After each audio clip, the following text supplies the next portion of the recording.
My parents decided to sell what they thought was my car to fund my sister's self-care vacation and buy her a few expensive gifts because she just got divorced. I'm 26 and drove to my parents' house in my boyfriend Patricia's new SUV. It's a great car and I wanted to take it for a long drive. Patricia, who's 28, saved up for a long time to buy it and has had it for almost 2 months. We've been together for 2 years and he moved in with me last month.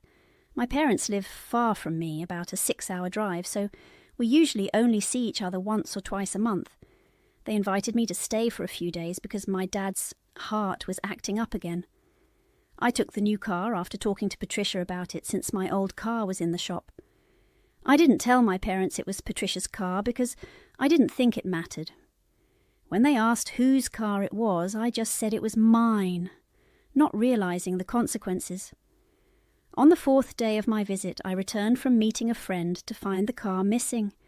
I panicked, thinking it was stolen, but my parents told me they had sold it.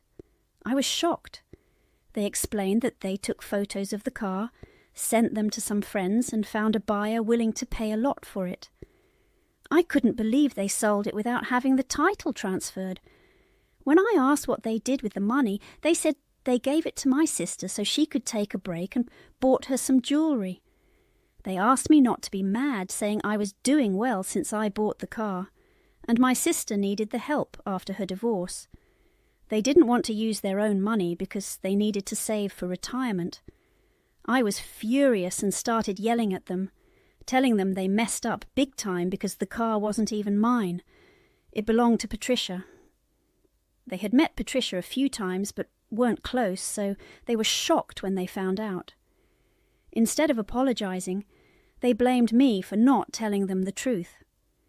They said they planned to sell the car without my knowledge and convince me not to press charges, but now they were scared because the car wasn't mine.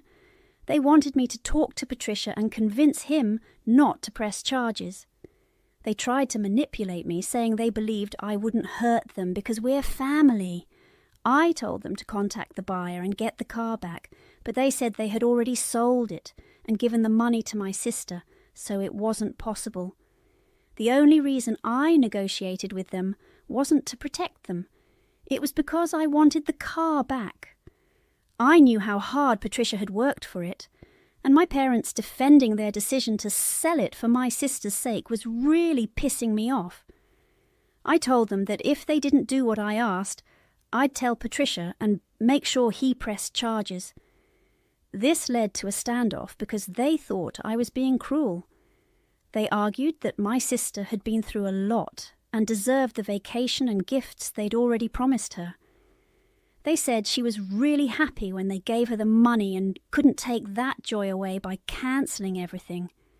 I told them I didn't care about her happiness, I just needed the money or the car back. They insisted I wouldn't hurt them, so I pulled out my phone right there, called Patricia, and explained the situation. My parents looked horrified as I told Patricia to press charges. He was upset and said he'd speak to his lawyer. After the call, my parents started screaming at me and pushed me out of the house, saying I was a horrible person and didn't deserve to be called their daughter anymore. They blamed me for everything, saying that none of this would have happened if I had just told them the car wasn't mine. They accused me of being insecure about not having a new car and trying to show off. It was offensive, and when I tried to explain that I wouldn't have brought the car if I'd known their intentions, they insisted they sold it because they thought I was the family and would understand. They accused me of faking my lifestyle to impress others.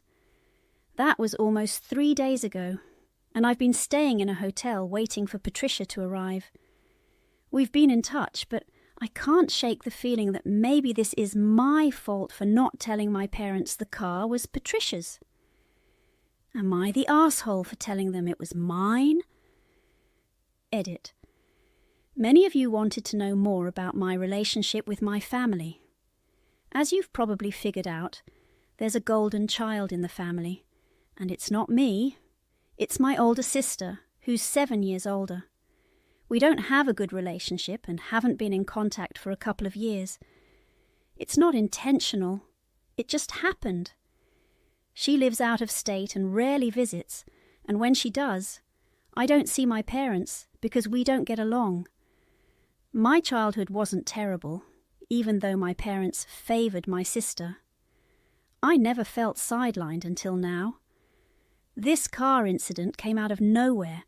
I had no idea they could do something so crazy. Trust me, they didn't treat me badly my entire life. If they had, I wouldn't have stayed in touch with them. Sure, there were little things that bothered me about our relationship, but overall they were kind and good parents. That's why I visited them every month. This recent incident came out of nowhere. I think they're getting old, and maybe that's why they thought selling the car would be acceptable, and that I'd just let it slide because I'm family. They were wrong. Even the things they said while pushing me out of the house, that they always believed I was a failure and wanted to prove them wrong, were shocking. They've always been supportive and never implied I'd be a failure. Maybe they believed it deep down, but they never showed it. This incident was completely unexpected, and I can't understand why they acted this way. I know my sister's divorce was tough, with her husband cheating and not paying alimony or a decent settlement, but that's no excuse for my parents' actions. Anyway, I hope this helps you understand why I stayed in touch with my parents and what I should do now. It's urgent, so I appreciate any quick advice. Update 1. Hey, yesterday after I posted my update, most people told me that I had absolutely no fault in this. I didn't want my parents asking questions about what Patricia had done with his car, so I told them a white lie. There was no way I could have known it would lead to all this, and I don't need to beat myself up about it. Yes, my parents might have treated me decently in the past, but after what they've done, I don't owe them anything. Patricia showed up this morning and told me the same thing. I don't need to feel regret or guilt.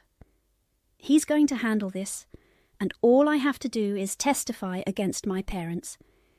He's had his lawyers draw up papers for a lawsuit and is pressing charges. I'm going to support him on this. My parents deserve whatever's coming to them. We plan to go to my parents' house tonight to give them one last chance to fix their mistake. I doubt they'll do it, but Patricia thinks it's worth a try to avoid a court battle. If they don't comply, we'll take it to court. They might have lawyered up by now and could be preparing some lie to make themselves look good, but I know the truth. All I need is the contact number of the guy who bought the car to sort this out.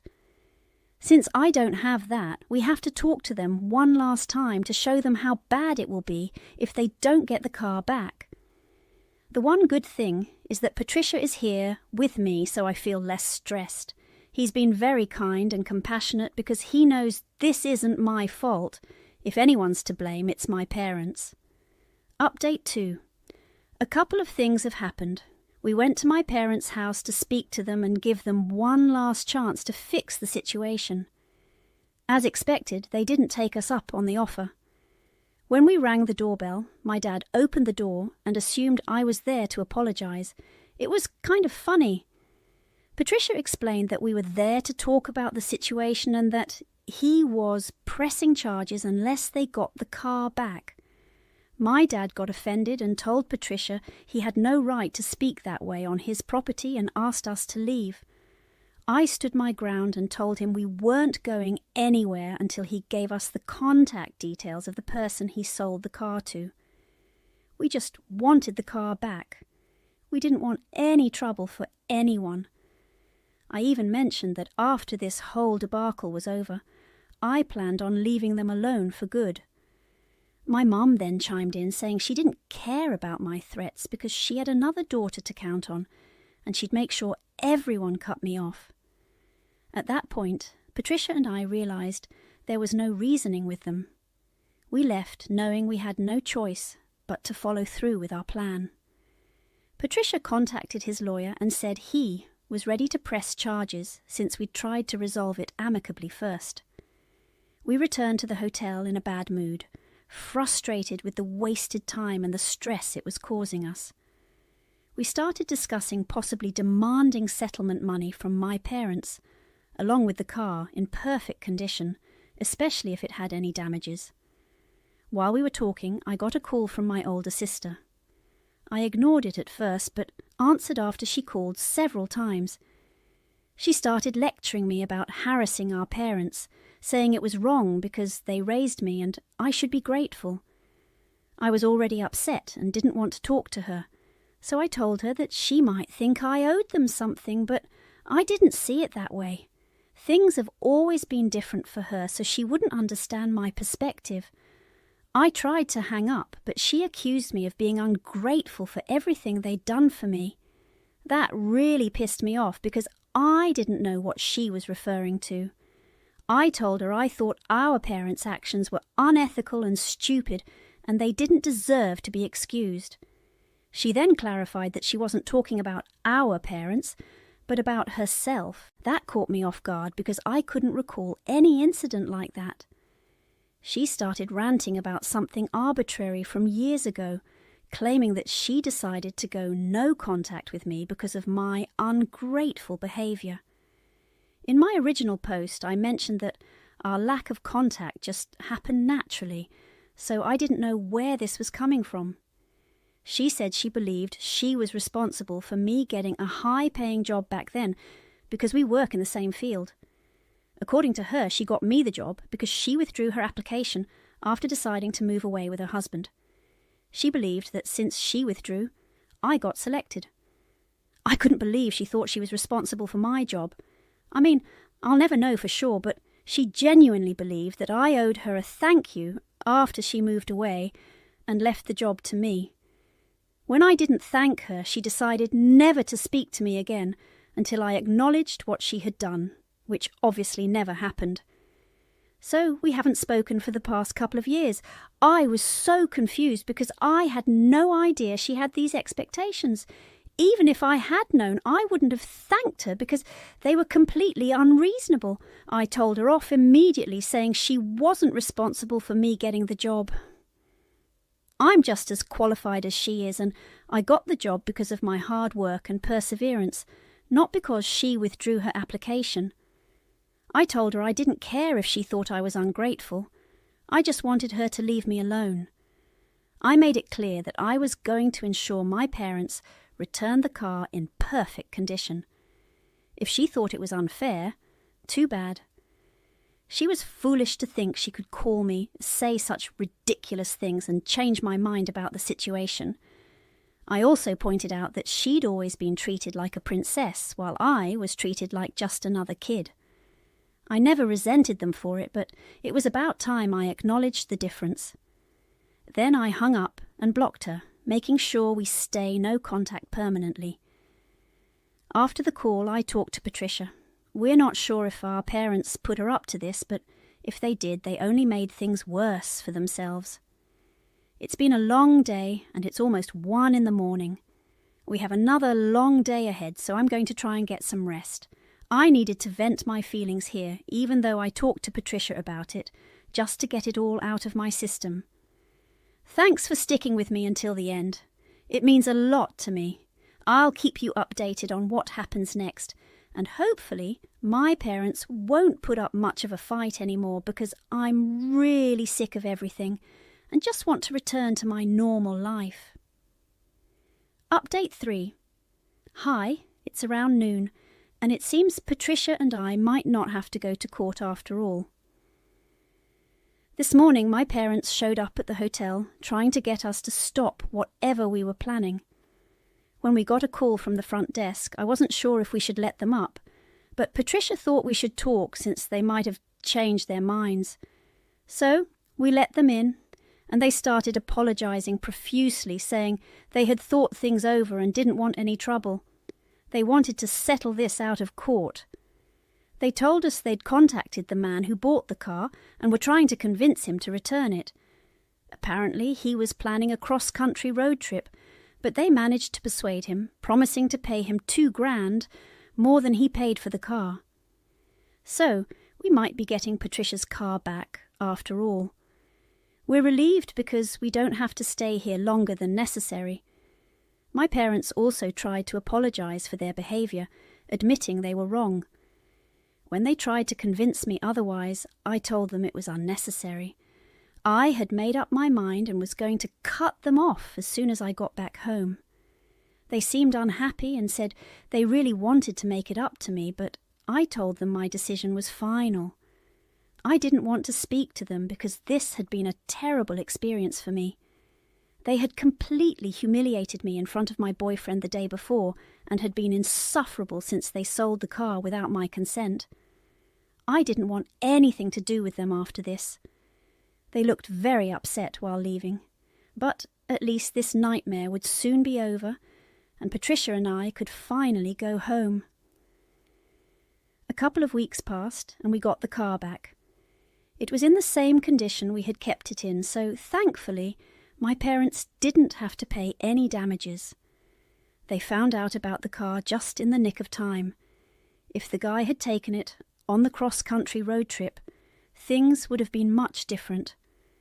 My parents drove the car down to our place and tried to speak to us again to apologize and get me to talk to them.